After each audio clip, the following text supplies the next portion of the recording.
Vou apresentar o próximo palestrante do bacharel de Psicologia pela Universidade Federal do Pará, mestre pelo Programa de Pós-Graduação em Teoria e Pesquisa do Comportamento, também pela Universidade do Pará. Realizou o doutorado sanduíche na University of Auckland, na Nova Zelândia, e é doutor pelo Programa de Pós-Graduação em Psicologia Experimental da USP. Foi bolsista de pós-doutorado na Pontifícia Universidade Católica de Goiás, no Programa de Pós-Graduação em Teoria e Pesquisa do Comportamento da Universidade Federal do Pará. É editor associado da Revista Brasileira de Terapia Comportamental e Cognitiva e coordenador-geral do Grupo de Pesquisa em Criatividade, Inovação e Comportamento. Bem-vindo, Hernando.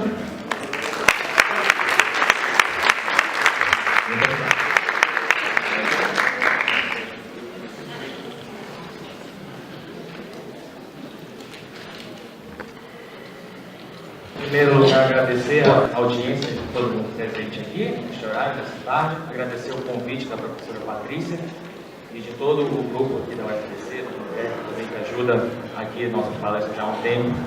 E aqui, nesta palestra, bom, a gente viu muitas coisas aqui de música, de composição, de vários experimentos de ponta, né? E eu aqui nesse final, na última palestra, vou falar um pouco de criatividade. Criatividade numa perspectiva muito específica da psicologia.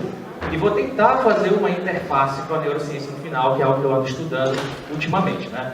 Eu estudo esse tema já há uns 10 anos, durante toda a minha formação na psicologia, de uma maneira empírica, e a gente, apesar de ter falado de música, de composição, de criação aqui, eu não vou falar nada disso.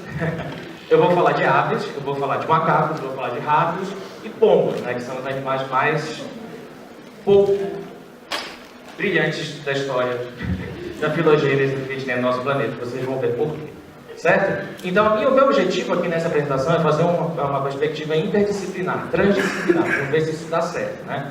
E basicamente eu quero apresentar, dar um curso de 50 anos de história da psicologia da criatividade e mostrar alguns avanços recentes. Qual o impacto disso na pesquisa em neurociência, né? Isso nesse ramo da criatividade, certo? Então, antes de começar isso, tinha bem aqui no meio um logotipo que era do CRIACOM, que a Patrícia apresentou, que é um grupo de pesquisa nacional que eu montei esse ano, que reúne pesquisadores desde a Universidade Federal do Pará, da Federal do Ceará, da Federal de Goiás, da USP e várias universidades particulares. A gente tem uma abordagem transnacional, de pesquisa básica até pesquisa aplicada, em criatividade. Modelos animais, modelos humanos, modelos de composição, de criação, de repertório e de uma teoria comportamental da criatividade que a gente está desenvolvendo, né? Então a gente está formando esse grupo, espero que a UFBC, em nome da professora Patrícia, que sou muito fã, entre em breve no grupo, né? Então a gente tem essas parcerias se formando, né? Então estão todos muito convidados a conversar comigo no final, tirar dúvidas e entrar em contato após a palestra, porque tem muita coisa aqui, a gente vai só tatear alguns pontos muito específicos, né? Então a primeira coisa que a gente tem que começar aqui a falar é o que é ser criativo ou criativa, né? E se existe somente um tipo de criatividade. Acredito aqui, já pelas perguntas feitas, pelo tipo de experimentos e projetos que foram apresentados aqui, e até pela situação a noção de criatividade, senso comum que a gente tem, que a resposta imediatamente aqui é não. Não existe. Por exemplo, o Neymar, que joga bola razoavelmente bem ou bem no nível de uma Copa do Mundo, as habilidades dele são em campo. Ele tem todo um pré-requisito, repertório de jogador de futebol, de um atleta de alto desempenho. Agora, ele não teria o mesmo desempenho frente a páginas em branco, ou um Word em branco, para escrever uma prosa, escrever um relatório científico. Por quê? Porque a história dele é delimitada para alguns tipos de comportamentos. Ele tem repertórios pré-requisitos que levam ele ao desempenho máximo na profissão dele, né? E onde ele pode ser criativo, ele pode ser genial, etc. Esse fator social que a gente dá o nome à criatividade, né? Então, se eu quero aprender, por exemplo, amanhã a tocar violino, todas as minhas habilidades de dança são razoavelmente irrelevantes aí. Mas existem algumas coisas que a gente pode aproveitar, algumas coisas que a gente pode recombinar nisso, né? E essa palavra recombinar, vocês vão ouvir bastante até o final dessa apresentação. E aí vem a pergunta, qual é a origem dessa ou dessas criatividades, né? Comportamento novo ocorre a todo tempo. Eu dou palestras similares a essa várias vezes na minha vida, em vários momentos. Mas toda vez tem um elemento de variabilidade, tem alguma novidade. Eu adiciono coisas novas, eu retiro outras coisas. Eu improviso muita coisa enquanto eu estou falando, né? Então, de onde vem isso? Como a gente pode estudar esse tipo de coisa, né? Então, para começar nessa seara, tá dando para me ouvir bem? O volume tá bom? Tá. Para começar isso, tem um rapaz que é esse Dacey, em 99, é um trabalho histórico, um trabalho filológico, é um trabalho ver quais eram as origens da criatividade, em textos antigos e textos recentes, ele divide a história da criatividade em pelo menos 3 momentos, uma divisão didática, tá? Apenas para situar.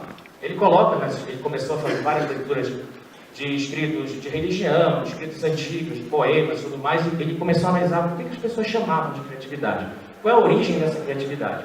Ele elenca esses 3, as macroconcepções de criatividade humana, que ele chama, né? Que uma seria a origem divina ou mística, né? Que a gente tem um quadro Caravaggio, e tem o São Mateus recebendo ali a mensagem do enviado divino de outra dimensão material ou imaterial, que passa para ele as informações, né? Ele é o escolhido para receber aquilo. Nas grandes epopeias, Ilíadas, a Odisseia, isso é muito comum, né?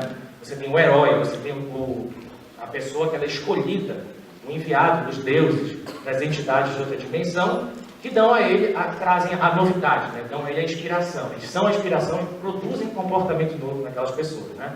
É a visão da inspiração mística, de origem divina. Outra que surgiu aqui já na Renascença é a noção do gênio.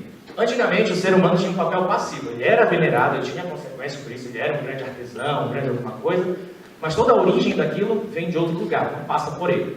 Quando a gente chega nesse segundo momento aqui, de humanismo, renascença, iluminismo, passou-se a pensar na criatividade como um processo especial de apenas gênios muito específicos, pessoas que nasciam com aquela característica, que nasciam com talento, que nasciam com aquela proclividade, né? Aquela disposição a ser criativo, né? O Einstein, por exemplo, é o grande modelo, o gênio que a gente tem no século XX, né?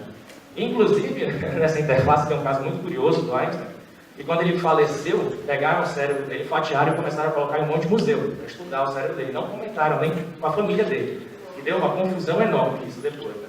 Mas isso daí já é um terceiro momento. É o momento que as pessoas já começam a olhar, tá, existe um gênio, mas a criatividade, assim como a inteligência, outros produtos, outros processos psicológicos, eles têm alguma dispersão natural, uma dispersão na população. Todo mundo pode ser razoavelmente criativo, a depender da sua definição, né? E aqui a gente entra então nesse terceiro momento, que é o momento quando as ciências começam a atacar esse problema da criatividade, que é a noção de cérebro e comportamento, como os vetores, né? Onde a criatividade acontece. Então não seria mais um processo de um gênio imperscrutável, né, que você não tem como entender, ele tem uma complexidade diferente das demais pessoas, e nem mais uma noção mística, né?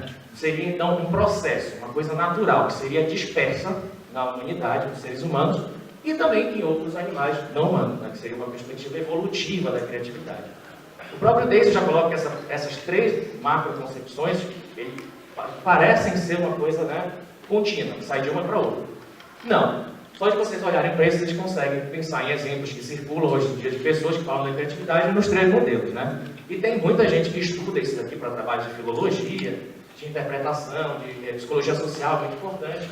Aqui também é importante para estudar diferenças individuais, mas hoje a gente vai focar nesse momento 3, cérebro e comportamento, né? Então, se a gente vai falar de criatividade nisso, eu vou fornecer brevemente para vocês uma definição bem básica do que é criatividade na psicologia. Na psicologia, quem conhece um pouco aqui sabe que a gente briga por qualquer coisa. Então a criatividade não é uma coisa que tem uma única definição inequívoca. Não, tem um monte. Mas a mais básica, que é esse artigo clássico do Rumpieger, de 2012, eles fizeram um levantamento de todas as definições que existiam na literatura especializada de criatividade na psicologia, e cada trabalho, na verdade, dava uma definição específica do que era criatividade para o seu objeto de estudo. E nisso ele conseguiu identificar que tem pelo menos 2 coisas essenciais para rotular um comportamento, uma ação, um produto como criativo. Que ela tem que ter um fator de novidade e um fator de função.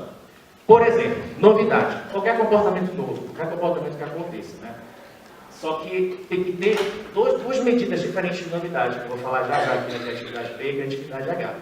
E além de ser novo, o comportamento tem que ter uma função, tem que ser minimamente adaptativo.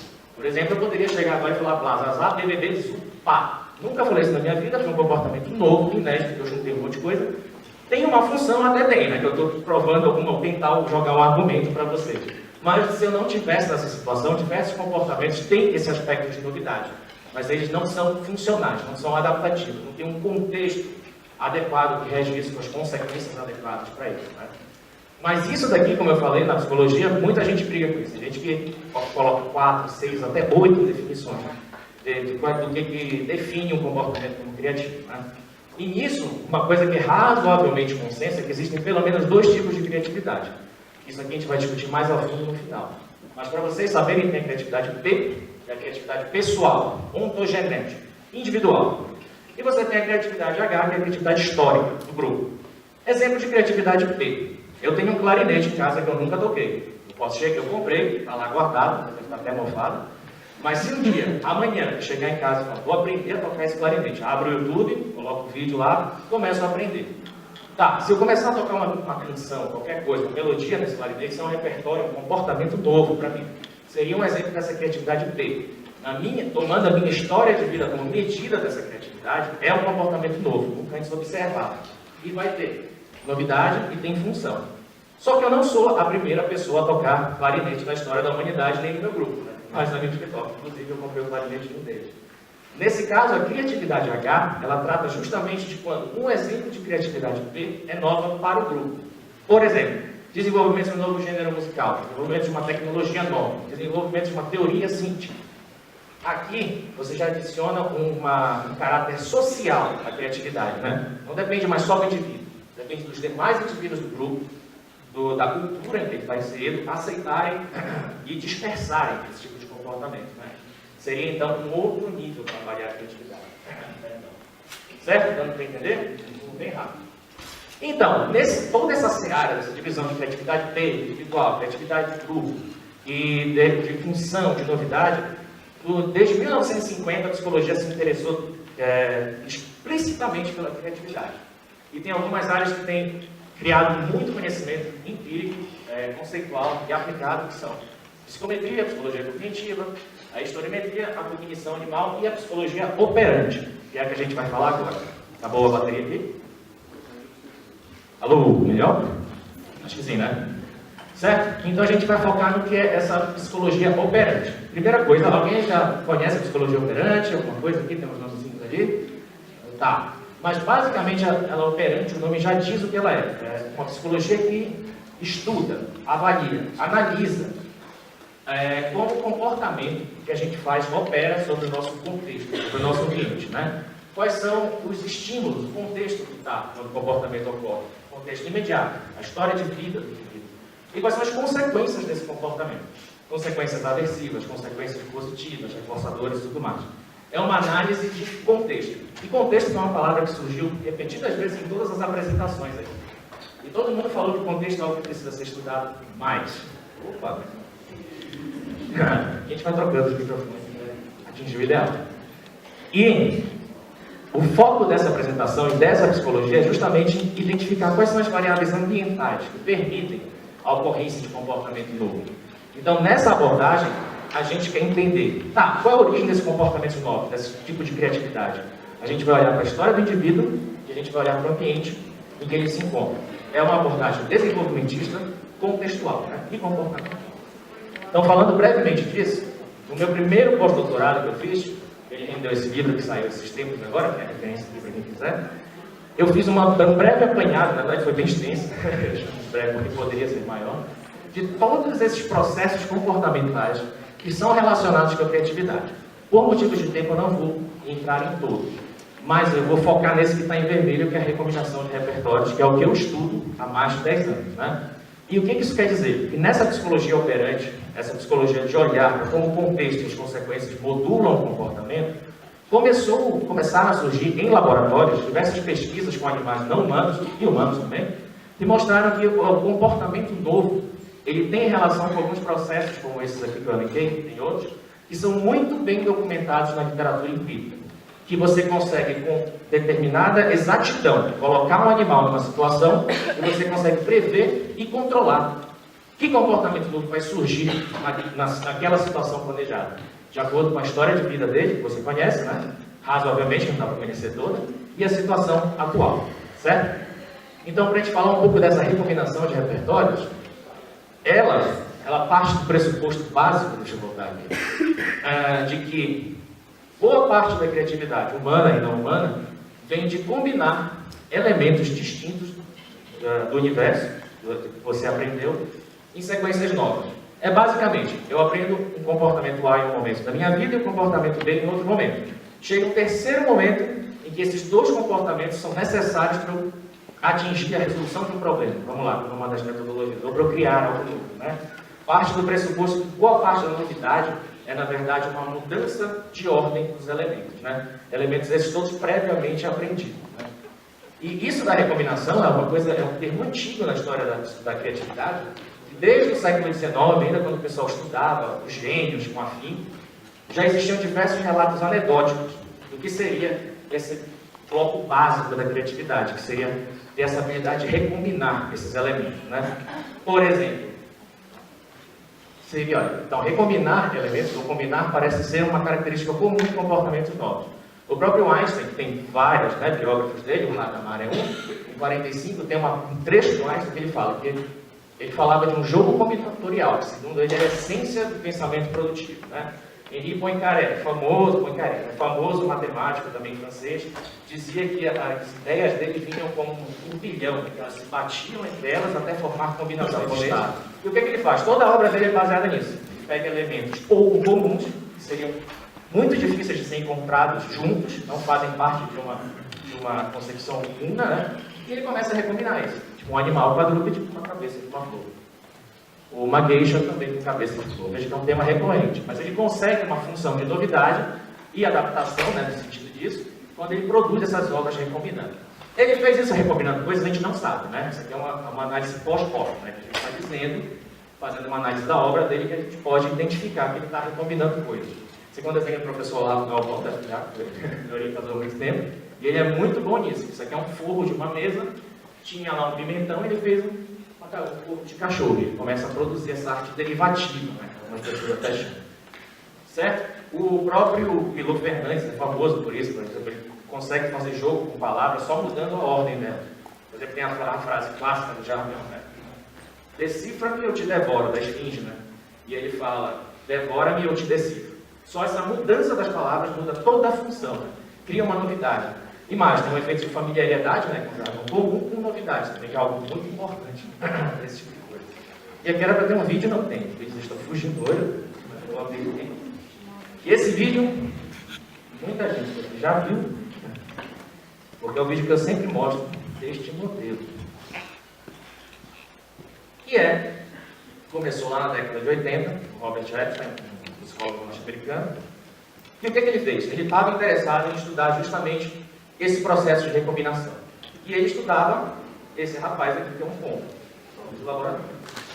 O que está acontecendo? Eu quero só que vocês observem primeiro essa situação. Isso é uma situação de teste, de experimento, na verdade é uma série de experimentos. E isso aqui é o resultado final. Está aí um pombo, numa câmara experimental, né, toda isolada, só a frente aqui é transparente para a filmagem. E ele tem aqui uma caixinha vermelha e uma banana de plástico lá em cima, tá? Então veja, ele está interessado na banana. Olha para a banana. Quero chegar a essa vez que ele não voa para a banana. Olha para a banana, olha para a caixa, se estica. E olha o que acontece. Sobe na caixa. E olha para a banana. Opa, ele volta para a banana. Então está juntando. O que ele começa a fazer? Veja, ele está empurrando a banana em direção, a caixa em direção à banana. E mais, ele ainda corrige, né? E até que ele tem aí, ó, quase lá, mas não deu certo. Desiste, volta, empurra mais um pouco. Eu teve uma sorte ali que a caixa virou. Subiu e alcançou, picou a banana e resolveu o problema que foi desenhado por esse experimentador, Robert Epstein. Tá, isso aqui em primeiro lugar é uma situação absurda, né? Botar um pombo para empurrar uma caixa em direção a uma banana de plástico. Mas por quê? Vamos explicar que aí faz um pouco de sentido. Isso aqui é só o resultado final. O que está acontecendo aqui? Ele pegou vários pombos, são grupos de pombos. Para um pombo, esse aqui, por exemplo, um grupo de pombos, ele ensinou separadamente, cara, a empurrar essa caixa aqui em direção a um alvo verde de cartolina que ficava espalhado em diferentes lugares da caixa. Ele ensinou o pombo a empurrar de forma direcionada, em direção a um alvo. Em outro momento da vida do pombo, ele pegou essa caixa, deixou presa com fita durex embaixo dessa mesma banana, e o animal só tinha que subir e picar. Aqui ele fez uma situação problema. O animal tinha então aprendido dois comportamentos muito específicos, e o que ele fez? Ele só arredou a caixa de trás da banana, não estava mais embaixo da banana. E esse comportamento surgiu, essa sequência de comportamento. Nunca foi treinado explicitamente. ele aprendeu duas coisas separadas, a empurrar a caixa em direção ao ponto verde, ele empurra em direção à banana. E toda vez que ele empurrava o ponto verde, ele ganhava comida. Toda vez que ele ficava na banana, ele ganhava comida. Só que toda vez que ele voava, ele não ganhava nada. Por isso que ele não voa nessa situação. Porque isso também foi dado de extinção, que a gente chama, né? Só que mais ainda, o que o Edson e os colaboradores dele fizeram? Pegaram outros grupos de pombo e ensinaram só um dos repertórios. O que acontece, por exemplo, se o pombo aprende só a empurrar a caixa? Óbvio, né? Vai passar a sessão de teste que é essa inteira empurrando o diabo da caixa. Se ele aprende só a subir, ele passa a sessão inteira só subindo na caixa olhando para a banana. E mais, eles fizeram uma manipulação bem sutil. Eles ensinaram alguns pombos a empurrar a caixa, mas não em direção a algo. Não tinha o ponto verde na lateral da câmera. O que aconteceu? Na hora de resolver o problema, esses pombos ficaram empurrando a caixa por 10 a 15 minutos, até que eventualmente parou embaixo da banana e falou, opa, agora sim, e resolve o problema. Não uma resolução direcionada, né? Faltou esse componente, que é sutil, que é aprender a empurrar em direção a algum lugar, né? E aí, isso daí foi na década de 80 que o Epstein colocou, toda essa questão da banana é porque ele estava conversando com uma literatura de insight, de resolução súbita de um problema. E a literatura clássica, da virada do século XIX para o XX, como o Köhler, os pais da Gestalt, da psicologia, ele falava que o insight ocorria de maneira súbita. Era uma resolução que era independente quase da história de vida do indivíduo, né? Ele fez isso com o chimpanzé. E aí o Epstein chegou e mostrou, não, isso depende, toda a resolução de um problema, a origem de um comportamento novo, pelo menos nesses moldes, dependem da história de aprendizagem do indivíduo, né? Por isso que ele usou a banana lá, para lembrar dos estudos do Köhler com os chimpanzés, né? E aí, opa, sou romântico. O que acontece? Esse é um modelo experimental, como eu coloquei, recomendação de repertórios é um modelo animal quase bem estabelecido para observar o surgimento de um comportamento novo. Aqui, novamente, tem um pombo de outros estudos do Epstein e tem um rato numa situação similar que eu desenvolvi num estudo do meu doutorado. E está meio difícil de ver, então vocês vão ter que acreditar em mim, tá? O que tem aqui? Cadê o ponto? A gente tem nesse primeiro quadro, olha, é uma caixa, tá, vamos ver aqui. Ela tem umas escadas aqui, e aqui tem uma divisão transparente. Aqui embaixo tem serragem, ele tem que cavar por baixo, encontrar um buraco e subir as escadas. O que eu ensinei para esses ratos? A cavar e encontrar comida em lugares distintos aqui e a subir as escadas. Bem simples. Mesma coisa que o Epstein fez lá naquele estudo. Pega um grupo e ensina só um repertório, pega outro e ensina só o outro. Quem aprendeu os dois resolve, quem aprendeu só um, não. Com o macaco esprega, esse aqui sou eu, uns anos mais jovem, né? Lá em Belém, trabalhando com o Jujuba, que é esse macaco maravilhoso. E o que a gente fazia aqui? Era a mesma coisa também, com o uso de ferramentas, ele aprendeu a encaixar ferramentas e a puxar o alimento fora do alcance. E na sessão de teste, então, ele tinha um alimento fora do alcance, que ele tinha que encaixar das ferramentas e aí pescar. Mesma coisa também, ensina separado, os caras resolvem em 1 minuto. Fiz isso com 12 macacos, não à toa, né? 12 macacos, e consegui esses resultados bem estabelecidos. Com corvos da Nova Caledônia, a mesma coisa. Eu fui trabalhar com eles lá, esse estudo aqui foi o que me fez trabalhar lá, depois eu fiz uma continuação disso, né? E o que ele tinha? Uma situação de resolução de problema também.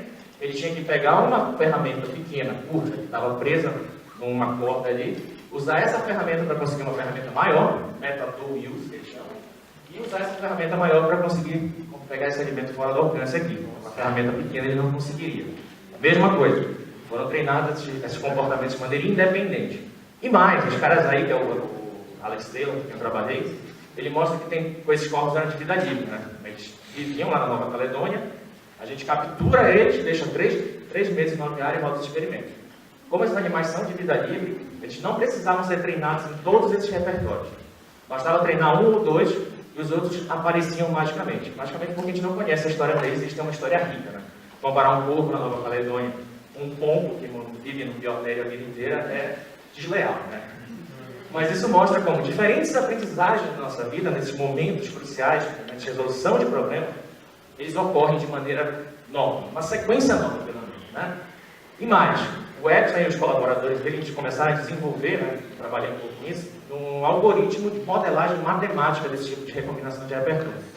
Eu não vou entrar em detalhe aqui, mas isso daqui é uma ferramenta muito confiável, que se a gente treina 2 repertórios, a gente conhece isso, se você jogar nessa fórmula aqui, com esses processos comportamentais, que podem ser mais ou menos a depender da situação, você consegue uma curva de previsão dessa recombinação bem confiável. Naquele meu estudo com o macaco, ele foi 100% empírico, eu não usei essa curva de probabilidade no algoritmo. Anos depois, eu joguei os dados na curva e dei igualzinho o resultado empírico, né? prever. Então, o que eu quero mostrar com isso? Que é uma área bastante refinada, é uma área que a gente está tendo alguma confiabilidade de como conseguir comportamento novo em diferentes espécies e que a gente tem um modelo empírico para isso. Basicamente, a gente pode criar em laboratório criatividade ou comportamento novo em diferentes animais e também com humanos. Eu não coloquei aqui com humanos porque isso ainda está em andamento, mas um que eu estou fazendo é com jogos de videogame. Tem vários estudos nessa área que a gente pode aprender a jogar um videogame, é basicamente recombinar coisas que a gente aprende no decorrer do jogo. Um jogo bem planejado, com design bom, é aquele que te ensina enquanto você joga. E ele te ensina partes, e a grande sacada do jogo é recombinar isso, né? A gente está trabalhando com isso agora, e a gente está replicando esses dados que a gente já tem com outros animais, né? Gerando esse tipo de tecnologia. Então, isso é uma das áreas, entre todas aquelas que eu falei lá, de uma perspectiva muito específica da psicologia, que tem outras, que está produzindo esse tipo de resultado. E a gente está conseguindo controlar, olhar o comportamento novo acontecendo, né? A professora Beatriz falou no começo, boa parte dos estudos de musicalização, todos os estudos com seres humanos, né? Eles são, na psicologia principalmente, eles são muito pouco representativos. A gente usa uma população muito padronizada de quem é que são os nossos sujeitos de pesquisa. Geralmente é o estudante acadêmico, está lá nos corredores de psicologia, a gente fala, bora participar do experimento aqui, vai ganhar um bombom. Só vai. A psicologia que a gente tem nos artigos seguidos é a psicologia desse pessoal, só o weird, que ela chama, né? Homem, branco, do hemisfério norte, etc. E isso tem gerado vários problemas de replicação na psicologia, inclusive. Então, por que eu estou falando isso? Porque, mesmo nesses experimentos muito clássicos, eles não têm ainda esse tipo de sofisticação. Por quê? Vou falar já já. E aí, então, fechando essa parte de recombinação que eu apresentei, que eu tenho estudado, então, qual a importância da recombinação de repertórios para o entendimento da criatividade? Vocês concordam comigo, acho que faz o mínimo sentido que esse pombo, esse rato, esse macaco, esse corvo, estão improvisando nessa situação? Vocês conseguem ver um paralelo? Faz sentido ou é um absurdo que eu estou falando? Você veja bem, ele tem os repertórios pré-requisitos e ele tem uma situação em que aquelas coisas são recombinadas de uma nova maneira. Aquilo acontece de uma maneira nova. A improvisação, se eu, por exemplo, eu, novamente, nunca toquei clarinete, eu teria como improvisar tocar clarinete? Não, eu não sei o básico, né? E, novamente, como a própria Patrícia falou, muitos desses estudos, principalmente quando envolve improvisação, os participantes são pessoas que têm um longo treinamento naquele instrumento, né? Tem um longo treinamento formal ou mesmo informal. Eles têm esses repertórios pré-requisitos, né? Tem essa construção da história que leva ele até aquela performance, certo? Então, entender a recombinação de repertório como um processo e olhar para esses dados que a gente tem, eu acho, a gente não estudou isso ainda, a gente ainda está no modelo animal, no máximo que a gente chegou com humanos é esse videogame, mas eu acho que pode ser um modelo para pensar nesse sentido de improvisação. Mas é uma coisa que eu estou começando a trabalhar agora, só que nesse sentido de resolução de problemas, que não é necessariamente todo o sistema de criatividade, todos os contextos que acontecem, é um contexto muito específico. Né? E aí vem a parte que eu vou tentar fazer uma interface aqui com as neurociências, que seria qual a importância de um procedimento bem estabelecido, como a recombinação de repertórios, para o estudo de neurociência, em especial na neurociência da criatividade. Né?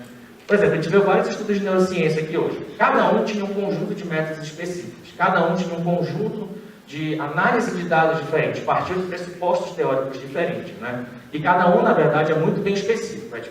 Você é uma boa pesquisa, né? Você tem bem identificado qual é a variável independente e dependente. Os violinistas, como é que eles seguem um ao outro. Né? Cognição emocional com a música. São aspectos muito moleculares, muito unitários de um fenômeno maior, fenômenos esses que se encaixam nesse modelo de criatividade. Né? Tem uns pesquisadores norte-americanos que usam para falar de criatividade uma metáfora bem interessante, que é a do cego e do elefante. Se você colocar uma pessoa cega para tocar a lateral, o flanco de um elefante, vai dizer, isso aqui é uma parede. Se ele vai lá, uma outra pessoa cega, pega a tromba do elefante e fala, isso aqui é uma mangueira. Se você pega uma outra pessoa também com os olhos vendados, para pegar as patas, vai dizer, isso é um quadrúpede. Cada um desses indivíduos está tateando, está entrando em contato com um pedaço do elefante, mas não com o elefante como um todo, né? Então, na pesquisa da criatividade, o que a gente tem muito claro é que a gente tem várias metodologias, vários arcabouços teóricos que são usados para estudar parcelas minúsculas desses elementos de comportamento. A gente não tem uma teoria da criatividade, ou a gente não consegue localizar a criatividade com exatidão, principalmente estudo de neurociência, por isso, porque ela é multivariável. E como numa pergunta, até responderam aqui, né? Tocar um clarinete envolve comportamentos muito diferentes de tocar um piano, ou de cantar. Então, obviamente, a ativação cerebral precisa ser diferente, né? Como a professora Beatriz falou na primeira apresentação, né, o cérebro não evoluiu dentro de uma jarra e a gente estuda o cérebro pelo cérebro, né? O cérebro tem todo um organismo que tem uma história evolutiva, um organismo que está em relação constante com o ambiente, né? Relação de controle do ambiente, como essas relações operantes que a gente estuda, relação de genética e todas essas coisas, né? Então, qual é o interesse desse tipo de procedimento dos estudos neurocientíficos? Então, antes de eu falar disso, eu vou ler brevemente essa citação um pouco grande, mas bem interessante, desses dois pesquisadores, que é o Dietrich e o Pearson. Eles são neurocientistas, são referências da neurociência e da criatividade, e eles colocam, a gente tem esse artigo aqui, que é a primeira grande revisão da área, em 2010, depois foi atualizada, mas a conclusão que ele tem, é um calhamaço de um artigo maravilhoso, uma das revisões mais bonitas que eu já vi, e que ele coloca, uma tradução livre, tá? Eu que fiz, então perdoem se ela ficar meio perdida em algum momento. Mas ele vai lá. A mais direta conclusão que se pode tomar da presente revisão, que é uma revisão da neurociência da criatividade, é que nenhuma das noções que atualmente circulam sobre possíveis mecanismos neurais subjacentes ao pensamento criativo sobrevivem a um escrutínio cuidadoso. De fato, os dados são tão variados que mesmo tímidas tendências são difíceis de serem encontradas. Para cada proposta de um mecanismo neural subjacente em criatividade que se encontra na literatura, há tantas evidências a favor quanto há evidências contra. Entretanto, isso é difícil de se concluir a partir de uma leitura casual da literatura da área. Tal problema possivelmente se dá, pois estudos empíricos, em geral, citam somente estudos anteriores de um mesmo subdomínio, né? Que utilizam de uma mesma metodologia. Isto, por sua vez, dá a impressão que o estudo de diversos subdomínios tem sólidas bases, quando, de fato, o que há um artefato de citações seletivas de algum conjunto de dados. Esse artigo aqui é paradigmático para a gente estudar esse desenvolvimento da área. O que é que ele mostra? Ele pega diversos estudos que fazem esses correlatos neurais de atividades criativas. Só que aí ele começa a comparar. Tem estudo que pega. Criatividade é o quê? Resolver anagramas. O que são anagramas? Né? São aquelas sílabas sem sentido e que ele tem que combinar de algumas maneiras. Outro tipo de estudo de criatividade está estudando improvisação e um duo de jazz. São comportamentos totalmente diferentes. Outros estudos de criatividade, a genética da criatividade trabalha muito com isso, que é os dados psicométricos. A gente coloca um monte de gente para fazer testes de pensamento divergente. O pensamento divergente é um modelo clássico que tem lá da psicologia da década de 50, que é basicamente a associação livre do Freud. Né? Você dá uma palavra, um prompt e vê quanto uma pessoa produz respostas novas, com frequência estatística só daquele comando, né? Isso que é divergente. Então, eles estão medindo a ativação cerebral para comportamentos completamente diferentes. E para comportamentos que têm componentes diferentes, componentes motores, componentes verbais, componentes sociais, culturais. Então, obviamente, na verdade não obviamente, é óbvio agora que a gente tem os dados, né? E eles têm os dados. E isso daí daria essa variabilidade, esses dados com ruído, esses dados sujos, né? Por quê? O que está faltando? Que isso daí é uma coisa que as neurociências têm trabalhado muito, principalmente agora, que é refinar a medida comportamental. Como eu falei, o cérebro não se desenvolve numa jarra, ele tem um organismo. E a gente tem uma ciência que começa a estudar, que é a psicologia experimental, principalmente de viés norte-americano, como esse comportamento ocorre no ambiente, né? E a gente consegue controlar esse tipo de comportamento. Na verdade, boa parte, eu acho, do mérito desse tipo de psicologia é fornecer ferramentas de controle do comportamento para esse tipo de estudo neurocientífico. E a gente pode, numa situação controlada de treino e teste, produzir um resultado comportamental muito bem definido. E que isso, na maioria desses estudos aqui, não existe. São procedimentos antigos da psicologia experimental e que envolvem muitas variáveis pouco controladas, né? Geralmente com humanos. Então, dá esse tipo de dado com ruído, né? E aqui, então, outras revisões mais recentes da área, apesar de mais otimistas, ainda não oferecem um corpo de dados consistente quanto às bases neurofisiológicas da criatividade, como um fenômeno genérico, né? Você tem muito claro, todo o estudo da Patrícia, da professora Beatriz, em atividades muito específicas que requerem comportamento novo. Você consegue olhar, está tendo ativação aqui, e isso daqui é consistente em diferentes pessoas. Agora, quando a gente começa a falar de criatividade, esse fenômeno geral, esse problema de definição inerente, a coisa começa a ficar mais fragmentada, mais difícil de ver uma figura total, né? 5 anos depois, né, do Dietrich em 2010, do Dietrich Heider em 2015, eles voltam a afirmar: apesar do surto de artigos nos anos recentes, a neurociência da criatividade se encontra em um vazio teórico possivelmente sem igual na psicologia. Isso aqui é uma afirmação fortíssima, porque vazio teórico na psicologia é um lugar comum. Então, se você tem uma situação que está pior do que isso, é uma área complicada. E complicada por quê? Na verdade, quem já estudou epistemologia da ciência, história da ciência, sabe que isso aqui é um caminho salutar para uma área interdisciplinar que está em começo. De fato, a variabilidade, os diferentes modelos fazem com que a área seja mais rica, né? E eles vão sobreviver ao escrutínio dos dados, à medida que você consegue, com mais experimentos, mostrar que umas sobrevivem diferencialmente com relação a outras, né? Umas teorias ou propostas, certo? Então, a gente tem uma área de neurociência da criatividade, que não se aplica aos trabalhos que foram apresentados aqui anteriormente, que são muito específicos, né? Tudo muito bem definido. Mas quando a gente começa a olhar, então, para um escopo maior de ver a origem do comportamento novo, desse fenômeno genérico que é a criatividade, que a gente consegue definir e observar em pombo, em rato, macaco, ser humano o dia inteiro, a gente já tem um problema. Porque problema de definição, de ver o que a gente está medindo mesmo. Tem outro pesquisador que é o Gunco, e diz que dependendo da sua definição, você pode encontrar correlação neurofisiológica de qualquer evento. Basta você ter o conceito adequado para isso, né? E a criatividade tem seguido nesse rumo, nessas pesquisas. Por quê? É esperado porque é uma área interdisciplinar. Você trabalha com neurociência e você tem que emprestar conhecimento da psicologia. E a psicologia é uma área também muito fragmentada, né? Então não existe um pesquisador inteiro que conheça todas essas áreas com esse tipo de intimidade para produzir esse tipo de conhecimento, ainda hoje. Por isso que esse tipo de atividade interdisciplinar é tão importante. É isso que eu estou tentando falar aqui, mostrar algumas coisas novas da psicologia e como pode ter uma interface interessante para esse tipo de estudo, né? Então, qual é o motivo dessa fragmentação? Eu já mandei a minha hipótese, que o Dietrich também concorda, que é esse método. A gente tem, olha, a medida comportamental é uma medida sensível. E cada procedimento utilizado mede, de fato, conjuntos de comportamentos distintos. Por exemplo, comparar teste psicométrico com improvisação. São repertórios completamente diferentes, de aprendizagens completamente diferentes, que não têm muito em comum. Eles têm, em geral, isso, de produzir comportamento novo. Mas os pré-requisitos relacionados para produzir esse comportamento são completamente diferentes. E isso, claro, é um espelho, né, que se mostra quando a gente começa a registrar a ativação neurofisiológica, né, na hora que esses comportamentos não ocorrem, certo?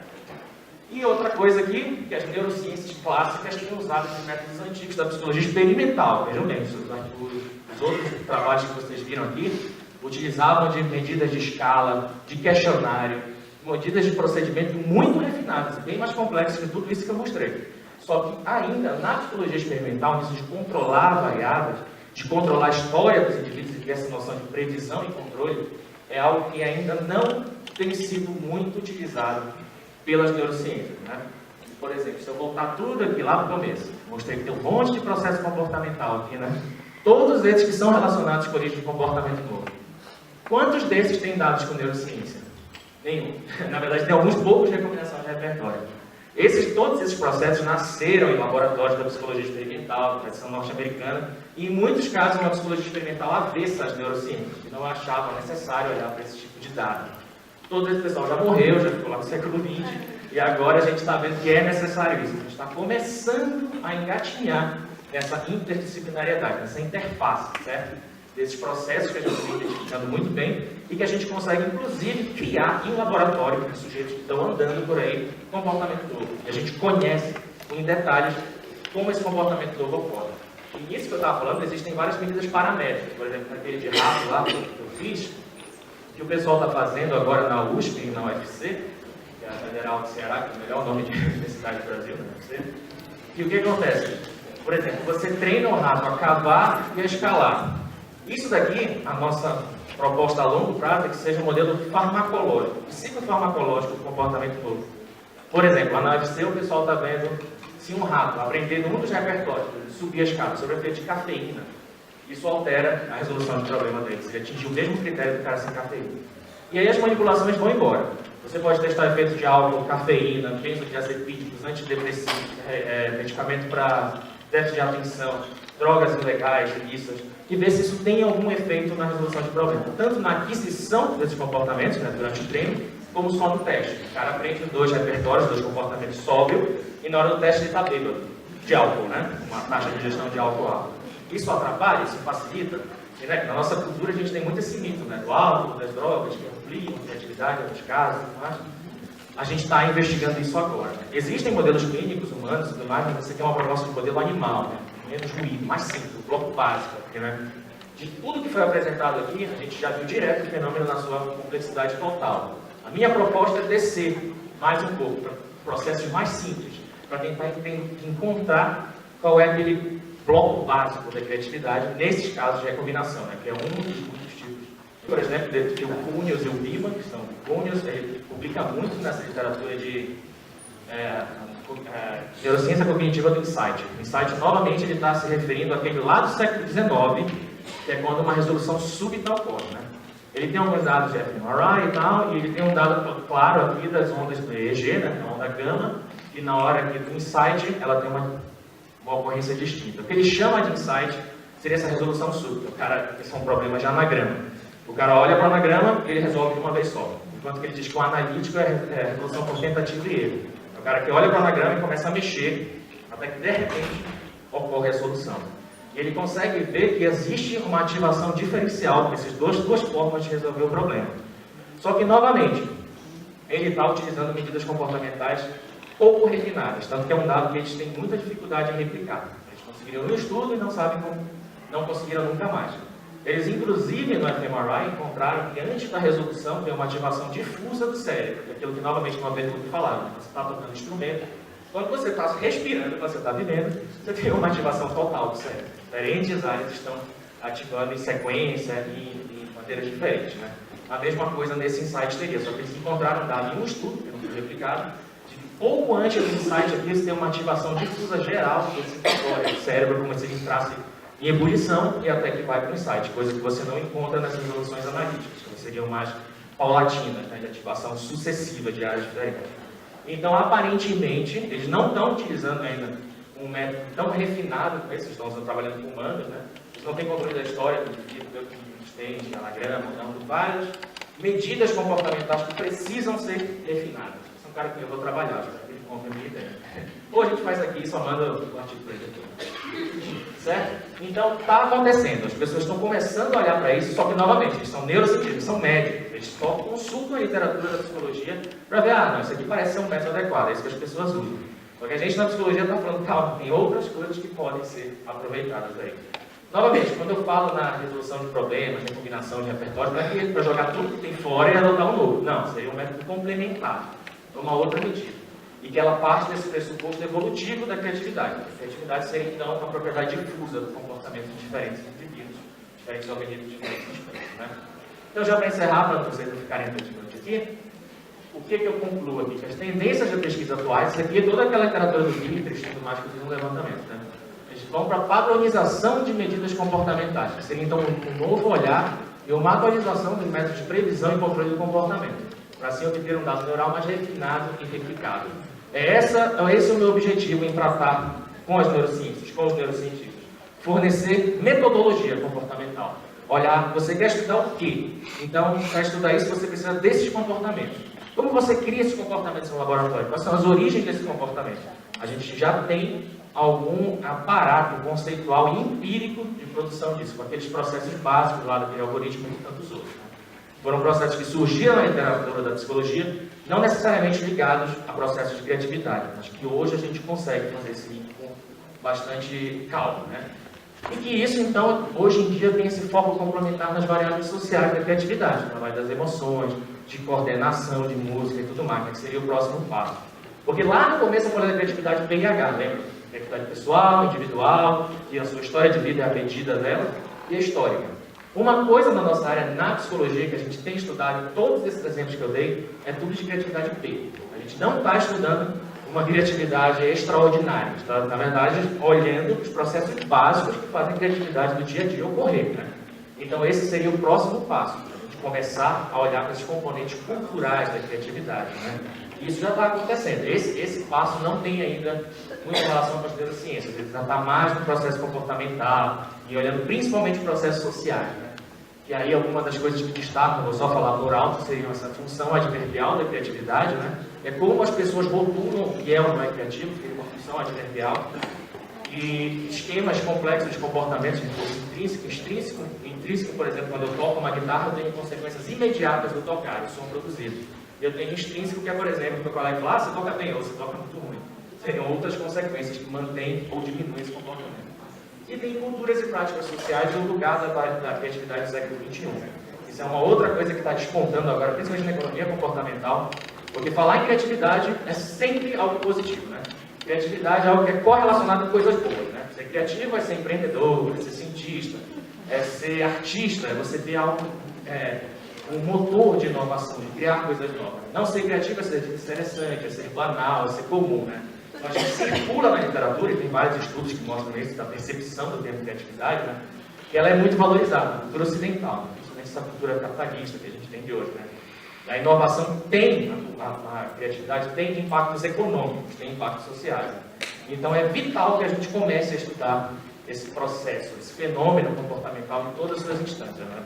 E o que eu estava falando do pessoal da economia comportamental que estuda isso, dados recentes, agora de 2014 para cá, que formou toda uma área nova de estudo da criatividade, que é o Dark Side of Creativity, que eles chamam.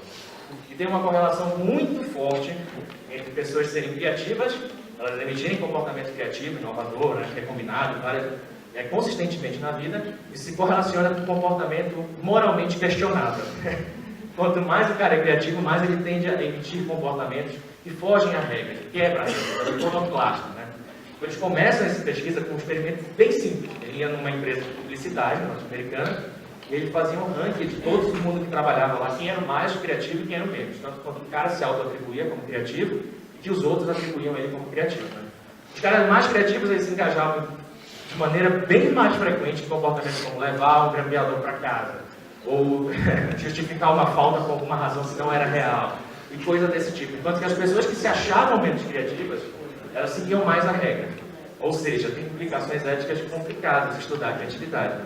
E quando a gente pensa, então, na neurociência da criatividade, a gente tem que levar em consideração todos esses aspectos. Né? E isso, com certeza, está acontecendo em todos esses experimentos que a gente tem. Isso que a gente falou, quantos os violinistas se conhecem quando eles estão no clube, qual é a experiência de cada um, o quanto eles se sentem à vontade numa situação experimental, que é uma situação natural, né, de tocar um instrumento, por exemplo, quando ele está sendo fiscalizado, alguém vendo, filmando. Porque na psicologia social, a gente já sabe que isso modifica todo o comportamento, né, e por aí vai. E tem essas questões também de a gente estar atribuindo a criatividade a algo sempre bom, mas que parece que não é isso. Tem esse dark side, que deve ser estudado como um fenômeno cultural e um fenômeno que faz parte, né, da inovação e tudo mais.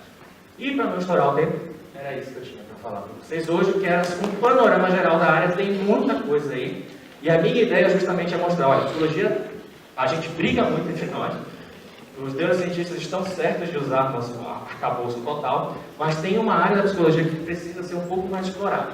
E essa área, que é essa psicologia operante, ela é em parte culpada por não ser tão explorada, porque ela teve desavenças com a neurociência por muito tempo, e acabou que as ciências cognitivas ganharam mais proeminência nesse tipo de metodologia. Mas hoje em dia, o pessoal da psicologia operante amadureceu, depois de levar muita porrada na vida, de lá inteiro, e a gente tem material, a gente tem ferramentas, a gente tem procedimentos que podem ser muito bem utilizados na neurociência. E esse é o meu desafio agora, fazer um projeto desse com a Patrícia e com vocês, se quiserem. Já podem pensar em recombinação, improvisação, modelos animais, adaptar um nicho para pássaros também, a tecnologia está aí, é só adaptar. Olha aí, um projeto de desenvolvimento de software, tecnologia, já está. Certo? Então é isso, gente. Aqui tem as referências que vão ficar disponíveis no site. Quem quiser entrar em contato comigo, aí o e-mail. Aliás, estaria ali no fundo. Eu passo depois, é Renan de Filho GB. Muito obrigado.